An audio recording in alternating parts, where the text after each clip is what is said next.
To explore the findings of a groundbreaking report by Brown University's Watson Institute revealing the scale and cost of U.S. military aid to Israel amidst the Gaza war and related regional conflicts. To deepen our understanding, we welcome Mr. Newman, a political analyst on U.S. affairs from LOA, and Dr. Dan Renee, a political researcher from Washington. Together, we will dissect the financial, humanitarian, and strategic impact of this aid. Welcome to Think Tank. And we start off with Mr. Newman. The United States spent $33 billion total on Gaza-related wars, money that could fund healthcare or infrastructure. Why does Washington keep choosing bombs over bread at home?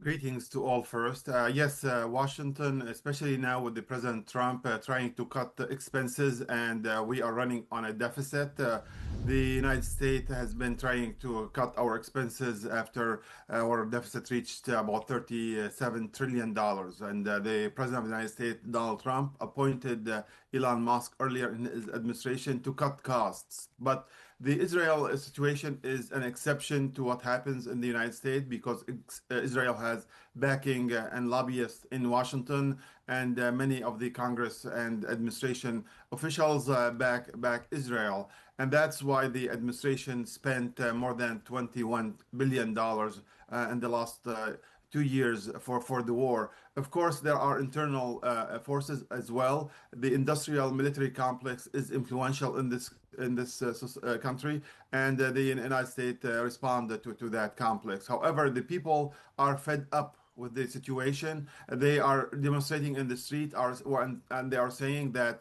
the Israelis have health care and we don't have health care in the United States of America. The Israelis have free education and free college education, and we don't have free college education in the United States. How come we are spending billions and billions of dollars? And that's why we have a lot of contempt now. The majority of Americans are against sending more weapons to Israel, and that is a change in the American society over the last 2 years. Mr. Dan, given the depletion of U.S. weapons stockpiles due to shipments, how does this massive aid package affect America's military readiness for other global flashpoints, such as it happens in Asia and Europe? Right, absolutely. And thank you so much for the opportunity to discuss these incredibly important issues. First of all, I think it's important to understand that the United States support for Israel is not necessarily an act of charity, but instead it's an act of charity. Having Israel being able to defend itself is a strong indicator of the ability to try to find peace and stability in that region. If we don't have Israel's ability to defend itself, we might risk another ground war where America gets drawn in and it costs much more money and many more American lives. And so, yeah, it is no doubt that this amount of money is staggering. But as has been pointed out, a lot of this money is being spent right here in the United States to support defense manufacturers and American workers and advanced in technologies. But at the same time, we have to be sure that we understand and recognize the fatigue that it has on the American people. We're $37 trillion in debt, approaching $38 trillion in debt. There is a fatigue when we see the humanitarian crisis. And the United States military has to be able to take a look at its readiness for other things. And this is something that has really gone into the decision-making of both President Trump and Defense Secretary Hegseth, so that we are able to find ways that we can support multi-pronged attacks and be ready for other attacks should they come, or other military engagements should they come. The United States has to be ready for these, and we need to have the resources to be able to do so while facing these incredibly tight budgets that we see here today. Mr. Rahman, do you want to answer Mr. Dan or comment on anything that he said? Absolutely, yes. The Middle East does not constitute a threat to the United States, and Israel is becoming a burden on the United States. Actually, it's creating more enemies than friends in the Middle East, and there is no such army which threatens the United States of America. The United States of America focus should be on East Asia, on the East Asia Sea, and that is where should be our resources and our concentration. That is the largest threat to our global dominance in economy and also in military. And this is a side distraction for the United States to have to concentrate on the Middle East because of Netanyahu's personal objective to stay in power. It's not even serving the interest of Israel, the country of Israel. It's backfiring and creating animosity in Europe. Now the Europeans are in the street, and the European Parliament are pressuring their governments to accept Palestine as a state in the United Nations. And the United States is the only country which is not recognizing Palestine because of Israeli pressure. If we want to have peace in the Middle East, we need to be fair. We need to treat the Palestinians as people, not as animals like the Israeli wants to treat them. And that is unacceptable to the American people as well. Mr. Dan, your take? Look here, if I can just respond to that, let's take a look here at who is the one that is unifying Europe, who is the one that has put forward a peace plan that is being discussed right now. You know, the fact of the matter is that strength leads to peace. Sorry, sir, to interrupt, but this does not deny the fact that it has been giving Israel military aid with billions for 2 years, which has been killing 67,100 Palestinians, with most of them women and children till today. Again, the violence that is taking place in Gaza is a direct result of Hamas's aggression. It is a direct result of Hamas's terrorist threats that are being made against Israel. It is a direct result of them hiding weapons and launching attacks using human shields, using schools, using hospitals, and other types of threats that are going to continue to cause problems. We need a strong Israel for stability in that region. If we do not have that, it is going to lead to more and more chaos. And so what we have here now is not necessarily more spending to damage lives. What we all want, what everyone wants, what the United States wants, what Israel wants, what President Trump wants, and hopefully what everyone in Gaza wants is peace. And that's exactly what President Trump and the United States has put forward. But sir, Benjamin Netanyahu, Mr. Dan, Benjamin Netanyahu wants peace in light of ceasefire negotiations taking place, and he is making or attacking and bombing systematic high buildings in Gaza, plus the Samud flotillas that are not allowed to reach, plus the humanitarian aid that's not allowed to reach. All of this, and he wants peace? Again, the humanitarian aid, the issue there is Hamas is stealing. And where is the funds from? The funds is from the United States. Israel has sent tons and tons and billions of dollars on humanitarian aid as well. So let's not take a look at what's happening there. The only people who don't want peace right now is Hamas. Hamas are the ones who don't want peace. Hamas are the ones who are rejecting plans. Mr. Rahman, can you answer, please? Yes, the war did not start on October 7, 2023. The occupation started in 1948, and it was accelerated in 1967. And there was multiple massacres going on by Israeli forces in the last 77 years. So this is not a new conflict. The world came against Israel with the United Nations resolutions. The Arab world met in Beirut in 2002 and said that we will recognize Israel if Israel recognizes Palestine. The Palestinian Authority said in Oslo that we will recognize Israel and live in peace with Israel if Israel recognizes us. And Netanyahu said it clearly that we want complete victory. We want complete victory against Hamas. We want complete victory against the Palestinian people. And some of his cabinet members said that we need against Hamas, not against the people. Population. Against Hamas, not against the people. We need to make this abundantly clear. This is a war against Hamas. This is a war against terrorism. If it's a war against Hamas, Mr. Dan, why are we killing Palestinians, and why are we banning food from reaching these people? It is because Hamas is putting them in harm's way. Hamas is bombing hospitals and journalists and. What is Hamas the reason? Again, if the weapons weren't there, if the weapons were not there, then Hamas would not be, then Israel would not have to be going after these places. Hamas will be defeated one way or the other. And it's in their best interest to find peace. Hamas said that they don't want to continue and they are willing to hand the power to a technocrat of the Palestinian people. They don't want Tony Blair to come and rule them. They are educated people. They are the most educated people in the Middle East, and they can rule themselves. They don't need Israel or England or the US to govern them. And this is what they are asking for, to be self-sufficient and independent. And this is their right to be independent. The last time that happened, they had Hamas, who's launching rockets at Israel every day, killing people, holding hostages. Why would we want to go back and do the same thing Israel over and over isn't again? hitting people Let's every try day, something sir. different. Let's try to rebuild and save lives and try to find the pathway to peace. Maybe that's a better solution, because every other time this happens, it ends up being a threat to Israel, more lives, more destruction, and it's horrible all around.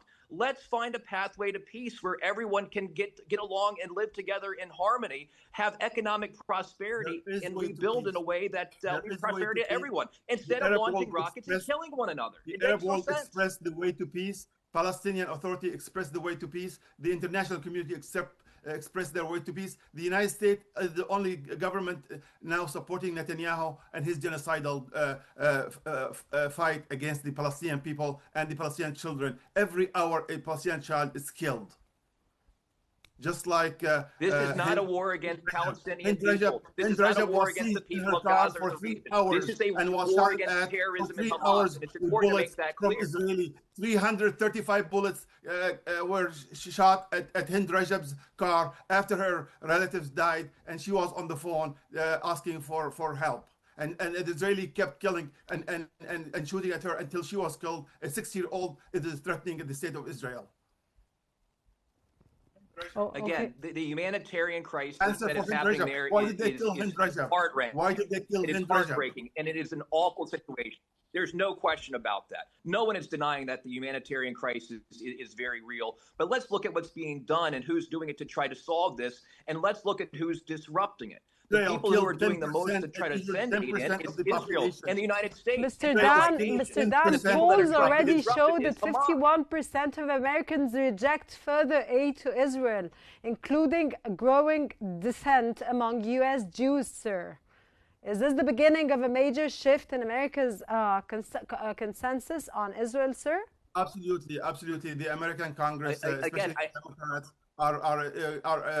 they send delegation to Palestine, and they are looking into the facts. And the 80% of the Democrats in this country are already with the Palestinians. So the huge majority of Americans now are siding with the Palestinians. Israel cannot have friends anymore. They are attacking in the high seas. They are attacking in the West Bank, where there's no Hamas. He's talking about Hamas. They've been cutting and getting people out of their homes and demolishing their homes. A friend of mine lived in the West Bank. A bulldozer came and ripped through his neighborhood by Israeli bulldozer. And yesterday in Iowa, we had a boycott resolution, and we boycotted Caterpillar because Caterpillar is responsible for the killing of Rachel Corrie, an American, in 2002.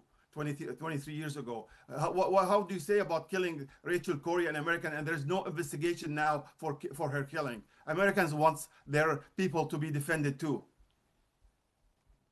Again, I completely agree that the loss of any human life is tragic. I believe that the hostages that have been killed are being held. Mr. Dan, don't you pity the Palestinians that are killed every single day? It's all tragic. For the past 2 years, and it all needs to stop. And that's why the United States has brought forward a plan for peace that Israel is accepting and that Hamas seems to be rejecting at least parts of. It's time to find a pathway to peace that the world can agree upon.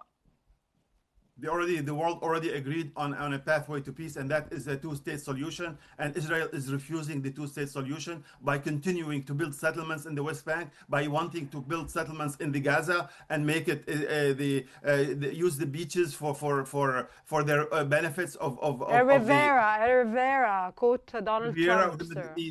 Exactly, and that's what they want to do. They want to ethnically cleanse the Palestinians from their land to control the seas and the land. Okay, Mr. Dan, beyond the finance, this is not true. A two-state solution can be possible as long as Hamas is not involved. Again, Hamas said that they don't want to be Okay, involved. Mr. Dan, what's your narrative and take about Israel today? Israel, when today Joseph Aoun comes out with a statement saying that they need help for the Israelis to get out of southern Lebanon, leave alone Gaza and what's happening in Gaza and the catastrophe, the catastrophic situation in Gaza, of course, which we can never and which was never witnessed throughout history. Leave alone this. What about Lebanon? Joseph Aoun said a statement today that he wants Israeli troops out of southern Lebanon and they don't want to go out. They don't want to go out of. They don't want to leave anything. Tehran. He's on the ground. Netanyahu is fighting with every single person, with every single country on the ground. Syria, the Golan Heights. And who is the reason behind this is the United States military aid. Well, let's take a look at every conflict in the region, whether it's in Yemen, okay, whether it's could in you Lebanon, stay with us because I have to go on urgent breaking news and I'll be back again.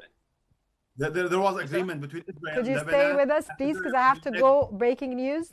Now we turn to Ankara, where Turkey's Foreign Minister Hakan Fidan and his Syrian counterpart are holding a joint news conference.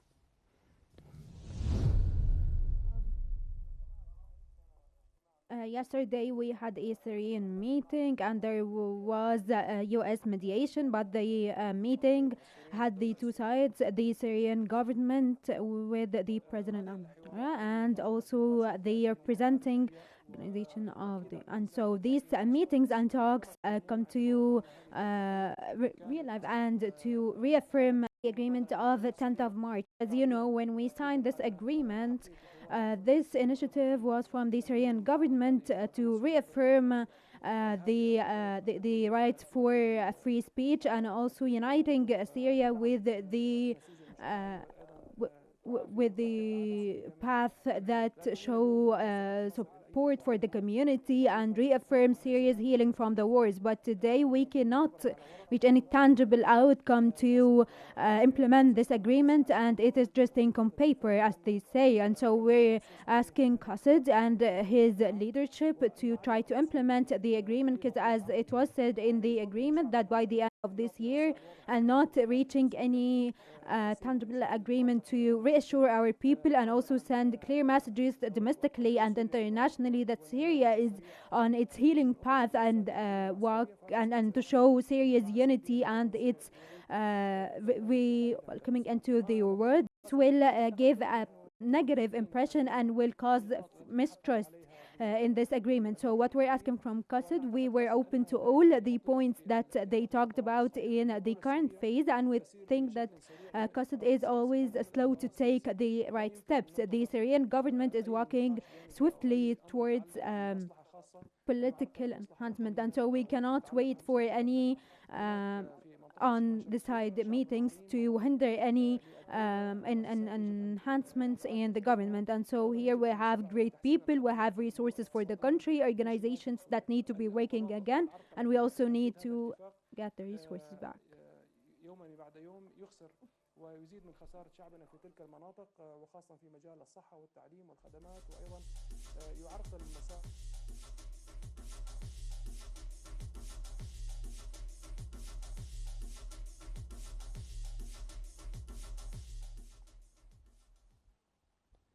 And we're back again. Mr. Nauman, experts say U.S. arms enabled Israel strikes on Iran and Yemen. It was what I was saying before the break. Does this, not the break, breaking news, does this mean America is now a direct party to a regional war it never declared?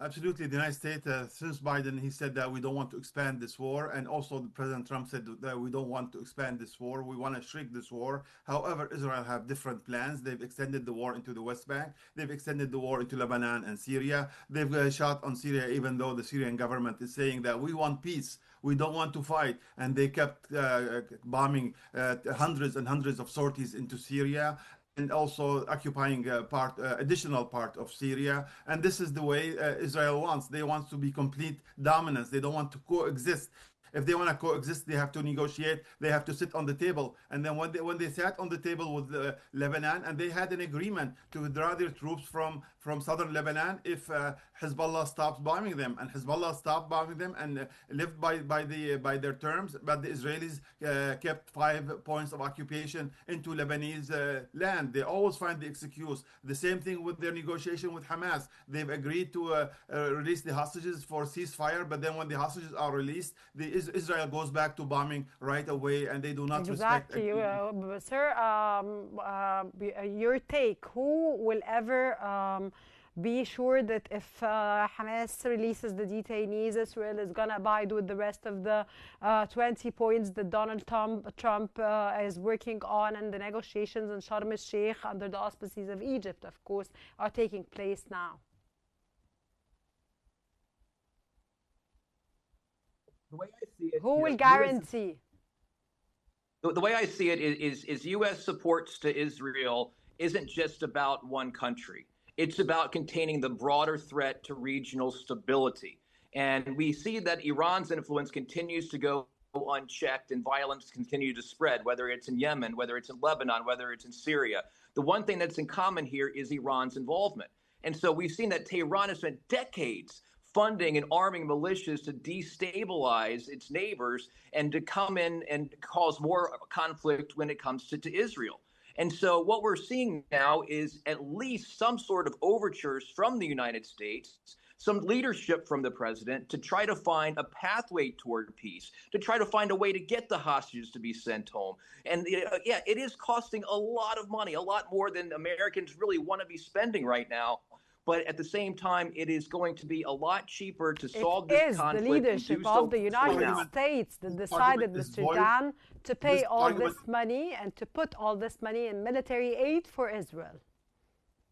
This argument is void about Iran. Again, when Iran withdrew from Syria and Syria's government switched 180 degrees, Israel continued bombing Syria, and Syria was saying that we want Iran out of here, and Israel occupied part of Syria. This Iran threat is only a fictitious threat. They use it for their own purposes. They want to occupy the land from the river to the river, and that is what they are after. They want to go from the Nile to the Euphrates, and that is some of their maps show, and that's what their intention is. And the United States is saying that no, we want two-state solution. They've been saying that forever, but they are not acting on that. And they also say that we want ceasefire, but they keep sending weapons and money to Israel, and that money and weapons should stop. Again, if it doesn't stop, it's just going to cause chaos. Israel has a right to defend itself against terrorism and will continue to be encouraged to do so. And so I do hope that Hamas will start to soon realize that there is no success for Hamas. Hamas has to disarm and release the hostages. Mr. Dan, why is your main focus on Hamas, whereas Israel is fighting and making wars all over the region and wants to change the map of the Middle East on the ground? And these are the words of Benjamin Netanyahu. Why are you defending? Again, and why is the United States backing Israel and spending all this money on Israel? Why don't they spend it on their citizens? It is a fight against terrorism. It is a fight for stability, and it is to ensure that regimes like Iran do not have control over that region. It is way too important, and there's too many lives at stake. And what it comes down to is that terrorism must be defeated. Hamas must be defeated. Israel has a right to exist and defend itself. It's as simple as that. And the Palestinians have the right to sleep at night and to eat as well, sir. And the pictures that we see every day kill us, sir. 100%. They deserve a government much better than what Hamas has done. Hamas has done the worst disservice to the people of Gaza. The government is Mahmoud Abbas, sir. Again, the Hamas has done more harm to the people of Gaza than any Israeli has. Why are they attacking the West Bank and killing people on the West Bank? There's no Hamas there. Again, I just mentioned Israel has a right to defend itself against the Iran aggression as well. Hamas, and the government is Mahmoud Abbas, who is now not allowed to enter the United States, which is I have no comment. It's your take, sir. If you're convinced that's what's taking place in Gaza today and the Palestinian people, when it's anyone, they're in still this holding world, hostages. everyone, all the entire world sees it heartbreaking, sees it unethical. It never happened in the history. It is incredibly heartbreaking. It is heart-wrenching, and Thank it's you very much awful for your that we're take. I'm seeing this. very sorry. I would have loved to stay more because it's a really fruitful interview and a really fruitful program.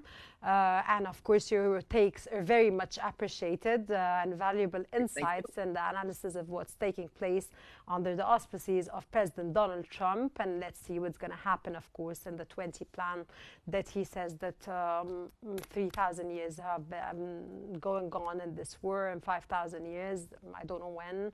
But we'll wait and see what's going to take place in Sharm el-Sheikh under the auspices of President Fattah el-Sisi and the mediators, which are Qatar and, of course, Turkey and the United States under the auspices of U.S. President Donald Trump.